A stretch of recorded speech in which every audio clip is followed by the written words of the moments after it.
Hello friends, welcome my channel staff nurse recruitment ইনফরমেশনে। কৃষ্ণনগর অর্থাৎ নদিয়া ডিস্ট্রিক্টের নতুন একটা নোটিশ ছেড়েছে, দেখে নেব আমরা। 27 তারিখে ছেড়েছিল।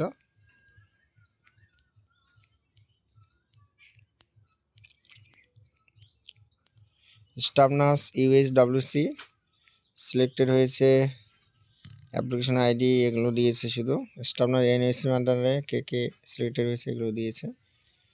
তারপর স্টাফ নার্স পলিক্লিনিকের আন্ডারে ল্যাবরেটরি টেকনিশিয়ান আর ব্লক এপিডেমিওলজিস্ট। তো যাদের আইডি এগুলো তারা চলে যাবে যেখানে যেতে বলেছে। ওকে, 7 দিনের মধ্যে ডকুমেন্ট ভেরিফিকেশন হবে। ভিডিওগুলো ভালো লাগলে লাইক, কমেন্ট, শেয়ার